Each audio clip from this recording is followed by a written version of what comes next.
Hello friends, எல்லாருக்கும் வணக்கங்க. எல்லோரும் எப்படி இருக்கீங்க? நல்லா இருக்கீங்களா? இந்த பதிவு ஏன் நான் போடணும் சொல்லுங்கள் பார்க்கலாம். இது முழுமையாக பார்த்தீங்கன்னா தானே உங்களுக்கு தெரியும். அதனால் முழுமையாக பார்க்க போகிறீங்க. அதுக்கு நன்றிங்க. இது வரைக்கும் சப்ஸ்கிரைப் பண்ணாமல் பார்த்துட்ருக்க சகோதர சகோதரிகள் இருப்பீங்க இல்லையா? அவங்களாம் சப்ஸ்கிரைப் பண்ணிவிட்டு பார்த்தீங்கன்னா உடனுக்குடன் பதிவெல்லாம் பெறலாங்க. சப்ஸ்கிரைப் பண்ணிவிட்டு பதிவுகளை பார்க்குற சகோதர சகோதரிகளுக்கும் நன்றிங்க. நீங்கள் பெல் ஐக்கானை கிளிக் பண்ணி வச்சிங்கன்னா உடனுக்குடன் கிடைக்குங்க. ஒவ்வொரு வருடமும் தாண்டும் போதும் ஒவ்வொருத்தருக்கும் வயதாகிறது எளிதாக எடுத்துக்க முடியுது. சில பேரால் எடுத்துக்க முடியல. வயதானவங்களால் எடுத்துக்க முடிந்தாலும் உடல் ஒத்துழைக்கிறது இருக்குது. அடுத்தது என்னென்னா நம்ம எதிர்கால பயம் என்னென்னா ஒவ்வொரு காலகட்டத்தையும் தாண்டி தான் ஆகணும்.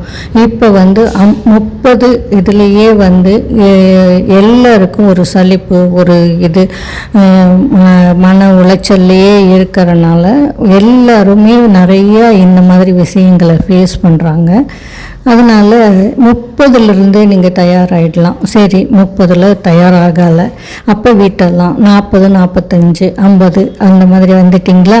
அப்பையும் தயாராகணுங்க. மறக்காமல் கண்டிப்பாக இந்த டைம்லேயும் விழிச்சுக்கோங்க. அப்படி இல்லையா அட்லீஸ்ட் 60 வயதுலையாவது நீங்கள் தயாராகிக்கணும். சரிங்களா? எப்படி ஏன் அப்படின்னு பார்த்தீங்கன்னா, அதில் உங்களுக்கே தெரியுமே, நாளாக உங்கள் உடல் சோர்வடைய ஆரம்பிக்குது. பழைய ஸ்ட்ரென்த் இல்லை, மனசில் கவலை வந்துடுது இல்லையா? எதிர்காலத்தில் இப்படியே இருக்குவோம் ஏன் அப்படின்னு சொல்லிட்டு அதுக்கெல்லாம் காரணம் வெறும் டாக்டர்கிட்டயே போயிட்டுருப்போம். கண்டிப்பாக பெண்களாக இருந்தால் மெனோபாஸ் டைமில் அதெல்லாம் இருக்கிறனால அதுக்கெல்லாம் கண்டிப்பாக உடம்பு முடியாதப்போ ட்ரீட்மெண்ட்டு போய் தான் ஆகணும். அதுக்கு ஹெல்த்தியான மல்டிவிட்டமின்ஸ்லாம் எடுத்து தான் ஆகணும். அதோடு சேர்த்து நம்ம வேறு விஷயமும் செய்யணும் இல்லையா? அதையும் பார்த்துடலாம். எதற்கும் பயப்படணும்னு அவசியமும் கிடையாது. நாள்பட்ட நோய்களுக்கு மட்டும் தீர்வு இல்லையே ஒழிய இப்பொழுது இந்த காலகட்டத்தில் வரக்கூடிய நோய்களுக்கோ அல்லது உடல் அசதிகளுக்கோ தீர்வு இருக்கத்தானே செய்யும். என்ன காரணம் அப்படின்னு சொல்லி கண்டுபிடிச்சி அதில் நம்ம கவனம் செலுத்தி உடம்பை தயார் பண்ணி வச்சுக்கணுங்க.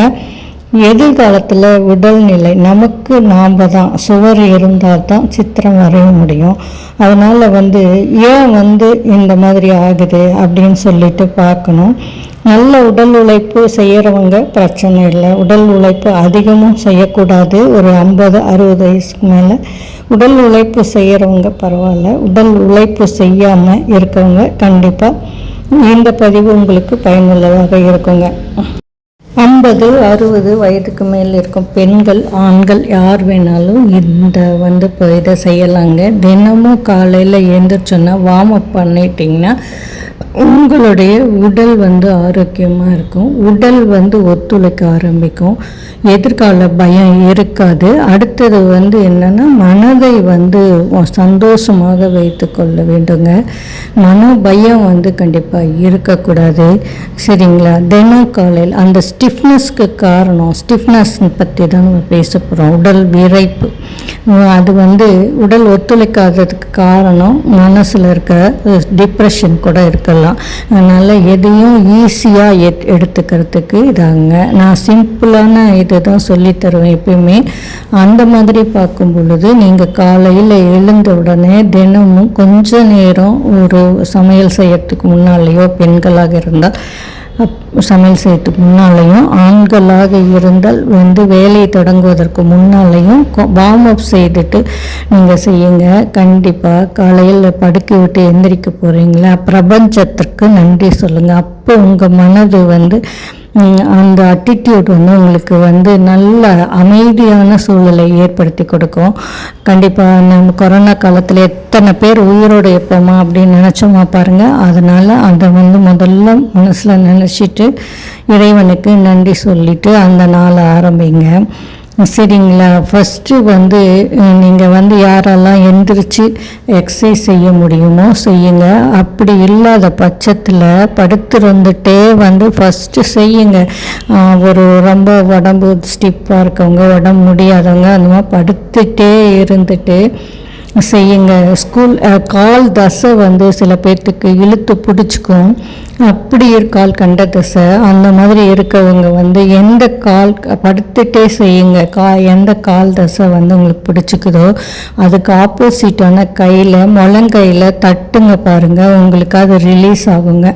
முழங்கையில் வந்து எந்த கால் வந்து தசை பிடிச்சிருக்கோ அந்த கை இருக்கு இல்லைங்களா, அதில் வந்து எதிர் சைடில் தட்டி கொடுங்க, தட்டுங்க. அந்த மூமெண்ட்ஸ் வந்து உங்களுக்கு அந்த இதை வந்து பிடிப்பை வந்து விட்டு கொடுக்கும், உடனே ரிலீஸ் ஆகும். ட்ரை பண்ணி பாருங்கள்.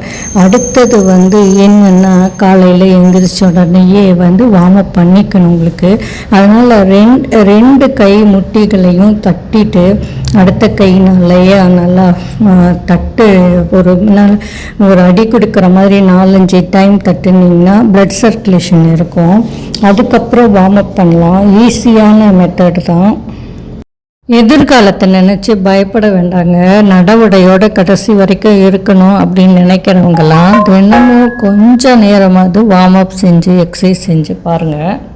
யாரோட உதவியும் எதிர்பார்க்காம நாம்ளே இருக்கிறதுக்கு நம்ம வந்து நம்ம உடலில் தயார் செய்யணும் இல்லையா. ஃபஸ்ட் எடுத்தோன்னே காலையில் எழுந்திரிச்சு காலை கடனை கண்டிப்பாக முடிச்சுட்டு தான் செய்யணும். டீ குடிக்கிற பழக்கம் இருக்கவங்க கண்டிப்பாக டீ குடிச்சிட்டு அரை மணி நேரம் கழித்து கூட எக்ஸசைஸ் செய்யுங்க. படுத்த வாக்கிலேயே ஸ்கூலில் சொல்லி தந்துருப்பாங்க இல்லைங்களா, எக்ஸசைஸ் கை முன்னால் நீட்டி மேலே தூக்கி பக்கவாட்டில் நீட்டி திருப்பி கீழே வைக்கிற மாதிரி அந்த மாதிரி எக்ஸசைஸை வந்து ஒரு 4-5 தடவை செய்யுங்க ஃபஸ்ட் நாள். அதுக்கப்புறம் வந்து உங்களுக்கு ஸ்டிஃப்னஸ் கொஞ்சம் குறைய ஆரம்பிக்கும்.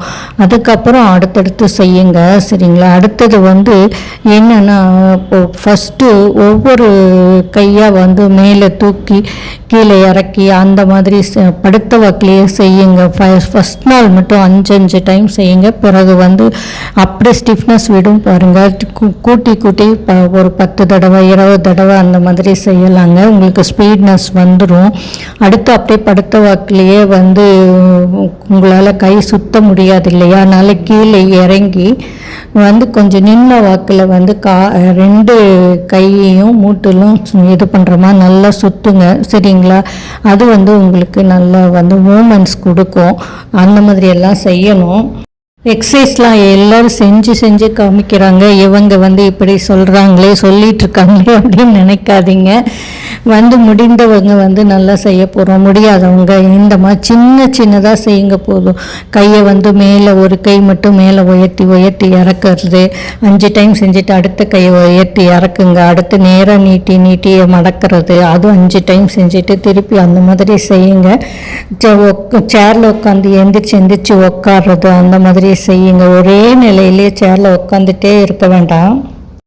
கைக்கு எக்ஸசைஸ் செஞ்ச மாதிரியே காலுக்கு எக்ஸசைஸ் வேணும் இல்லைங்களா. படுத்திருந்த வாக்கிலேயே நீங்கள் ஒரு காலை மேலே தூக்கி கீழே வச்சுட்டு 5 டைம் செஞ்சுட்டு திருப்பி அடுத்த காலை தூக்கி மேலே வச்சுட்டு கீழே தூக்கி வச்சுட்டு 5 டைம் செஞ்சுருக்கலாம். அப்புறம் வந்து அது உங்களுக்கு ஃபஸ்ட் நாள் செய்யுங்க. அடுத்து 10 டைம் செய்யுங்க. அப்புறம் ஹிப்பை மட்டும் மேலே தூக்கி இறக்கி அந்த மாதிரி வந்து இடுப்பு அந்த மாதிரி செய்யுங்க. உங்களுக்கு வந்து நல்ல வந்து ஃப்ளெக்சிபிலிட்டி கிடைக்குங்க.